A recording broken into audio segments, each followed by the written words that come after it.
নমস্কার, দুর্গাপুজো সিরিজের আরেকটা লাল সাদা শাড়ি নিয়ে এসেছি। কিন্তু এটা আমাদের শান্তিপুরের একটা ট্র্যাডিশনাল শান্তিপুরি শাড়ি, যেটা কিন্তু প্রায় 100 বছরেরও পুরনো কাজ হয়ে আসছে, এখানকার তাঁতিরা আমাদের করছে। কিন্তু এটার একটু ম্যাটেরিয়ালটা চেঞ্জ করে খাদির ওপর এবং কটনের সাথে মিক্স করে শাড়িটা করা হয়েছে, ঠিক আছে। তো সর্বপ্রথম শাড়িটার বডি দেখাবো। এটা হচ্ছে তার বডি, যেটা কিন্তু ছোট ছোট বুটি রয়েছে এবং তার সাথে দেখতে পাচ্ছেন একটা 1.5 ইঞ্চির মতো পার রয়েছে, মানে ইঞ্চ পার আপনারা এটাকে বলতে পারেন। এবং পাল্লুটা দেখুন, মানে আঁচলটা লাল সাদা স্ট্রাইপের সাথে একটা ছোট্ট বুটির কাজ কিন্তু রয়েছে।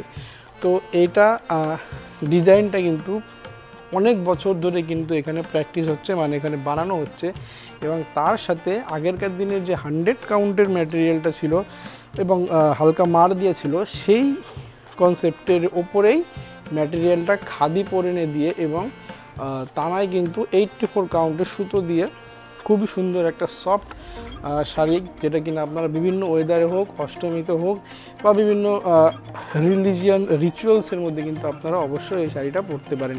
তো অষ্টমীর জন্য যদি আপনি এরকম একটা শাড়ি খুঁজছেন, তাহলে কিন্তু অবশ্যই যোগাযোগ করুন কমেন্ট করে, অথবা ইনস্টাগ্রামে হোক বা ফেসবুকে দেখলে ফেসবুকে ডাইরেক্ট মেসেজ করে অবশ্যই কিন্তু যোগাযোগ করে দেখতে পারেন। এবং বিভিন্ন কালেকশানের জন্য, প্রোডাকশন, অন্যান্য জিনিস দেখার জন্য, ট্র্যাডিশনাল কাজ ফুলিয়া শান্তিপুরে আপনারা যদি চান, তাহলে অবশ্যই কিন্তু যোগাযোগ করতে পারেন। তো দেখা হবে পরের ভিডিওতে। নমস্কার।